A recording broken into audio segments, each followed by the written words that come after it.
Sir इस miss information के दौर में जहां इतिहास के बारे में गलत जानकारी है, वहीं बहुत से ऐसे मुद्दे हैं जिनके बारे में देश की जनता को बहुत मिसगाइड किया गया है।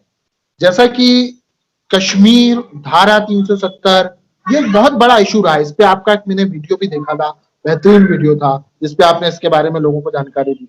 मैं चाहूंगा कि आप हमारे दर्शकों को एक बार बहुत ही शॉर्ट में बताएं कि ये समस्या जो थी, क्योंकि हम मिस इन्फॉर्मेशन पे चर्चा कर रहे हैं, तो ये भी एक बहुत बड़ी मिस इन्फॉर्मेशन है जो लोगों के बीच में थी कि समस्या कहाँ से शुरू हुई थी।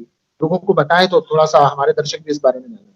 देखिए, जब आज़ादी मिलने वाली थी तो भारत में करीब 650 के करीब रियासतें थी। रियासतें ब्रिटिश के डायरेक्ट कंट्रोल में नहीं थी, पर लॉर्ड माउंटबेटन ने उनको कहा कि भाई देखिए, अब आपको तो हम प्रोटेक्ट कर नहीं पाएंगे, तो आप या तो इंडिया में मिल जाइए या पाकिस्तान में मिल जाइए, और ये देखिए आप किस एरिया से मिलते जुलते हैं। तो इसमें सब रियासतें ज़्यादातर भारत में मिल गई। निज़ाम हैदराबाद ने बोला मैं इंडिपेंडेंट रहना चाहता हूँ, मेरे को पाकिस्तान में मिलना है, पर इंडियन फौज ने जाके उसको भारत में मिला लिया। अब कश्मीर का मामला था, कश्मीर में ज़्यादा प्रजा मुसलमान, राजा हिंदू, और हरि सिंह महाराज जो थे वो बोलते थे मुझे किसी के साथ नहीं मिलना, मुझे इंडिपेंडेंट रहना है। उधर से जिन्ना साहब ने बोला तुम इंडिपेंडेंट कैसे रह सकते हो भैया, मुस्लिम मेजॉरिटी हो, तो उन्होंने कबाइलियों के भेष में सेना को भेज दिया, इंडिया पे आक्रमण कर दिया। और कश्मीर में एक खास बात थी, कश्मीर में एक डेमोक्रेटिक मूवमेंट था शेख अब्दुल्ला का, नेशनल कॉन्फ्रेंस। वो नहीं चाहते थे कि वो पाकिस्तान के साथ मिले। शेख अब्दुल्ला मुसलमान, वहाँ के मेजॉरिटी मुसलमान नेशनल कॉन्फ्रेंस में, पर उनको पाकिस्तान के साथ नहीं मिलना था। क्यों? क्योंकि शेख अब्दुल्ला डेमोक्रेट थे, वो समाजवादी विचारों से प्रभावित थे। उन्होंने कहा पाकिस्तान में ज़्यादा नवाबों का राज होगा, फ्यूडलिज्म होगा, आर्मी का वर्चस्व होगा, जो हुआ भी सही, इसलिए पाकिस्तान के साथ नहीं मिलना चाहते थे। तो हरि सिंह महाराज तो उन्होंने अपने प्रधानमंत्री पे छोड़ा, वो चले गए जम्मू।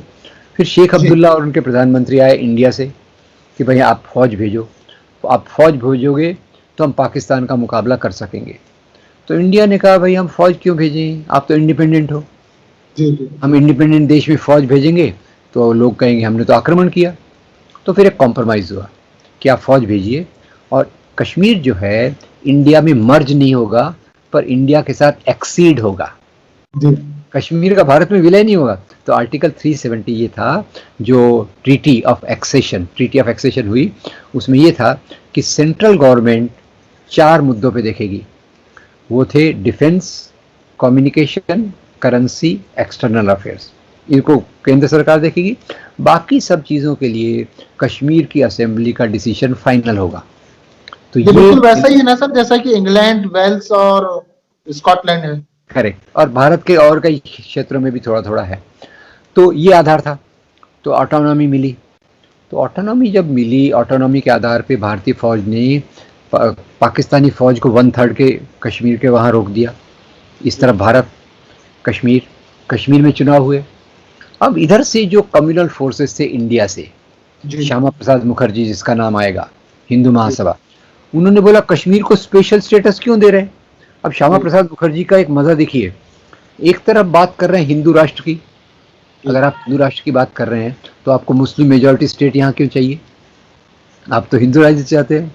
तो उन्होंने कहा कश्मीर को स्पेशल स्टेटस देना गलत है, और उन्होंने सरकार पे दबाव डालना चालू किया, सरकार पे दबाव डालना चालू किया कि कश्मीर को पूरी तौर से भारत में मिला लो। नेहरू जी बोलते थे हम अगर चलेंगे साथ साथ, कश्मीरी लोगों का दिल जीत लेंगे, ऑटोमेटिक एक्सेशन हो जाएगा, ऑटोमेटिक मर्जर हो जाएगा, पर इन्होंने बोला वो गलत रास्ता है, तुरंत उसको मिला लो। अब ये जब प्रेशर यहाँ आया, उसी के साथ साथ जब शेख अब्दुल्ला भारत में मिलने की बात कर रहे थे, तो उनका दिमाग में था कि इंडिया में सेक्युलरिज्म मजबूत है, गांधी हैं, नेहरू हैं, गांधी का मर्डर कर दिया गया। सबसे ज़्यादा जो दुखी हुए, विचलित हो गए, वो थे शेख अब्दुल्ला। बोले इंडिया में अब सेक्युलरिज्म का क्या होगा, इंडिया में सेक्युलरिज्म का क्या होगा। वहाँ से वो सोचने लग गए, फिर ऊपर से कम्युनल फोर्सेस का प्रेशर, तो सोचने लग गए कि भाई कहीं मैंने भारत के साथ मिलकर गलती तो नहीं की, और इसलिए फिर वो चाइना से बात करने लग गए, अमेरिका के एम्बेसडर से बात करने लग गए, पाकिस्तान जाने की बात कर रहे। तो नेहरू पे प्रेशर आया कि भाई ये तो देशद्रोह चल रहा है। नेहरू ने प्रेशर में शेख अब्दुल्ला को जेल में डाल दिया और यहाँ से कश्मीर के लोगों का अलगाववाद चालू हुआ, क्योंकि शेख अब्दुल्ला के जेल में जाने के बाद, क्योंकि वो सबसे पॉपुलर लीडर कोई कश्मीर के थे तो शेख अब्दुल्ला, और शेख अब्दुल्ला ने वहाँ लैंड रिफॉर्म्स किए। वहाँ लाल चौक है, हरी घाटी में लाल चौक कैसे आ गया? वहाँ पे तिरंगा फहराने की बात अक्सर कही जाती है। हाँ, पर मैं आपको उसका थोड़ा और इतिहास बताता हूँ। लाल चौक उसका नाम क्यों है? लाल चौक नाम इसलिए है कि शेख अब्दुल्ला रशियन क्रांति से प्रभावित थे कि हर जोतने वाले को जमीन मिलनी चाहिए, इसलिए उसका नाम लाल चौक।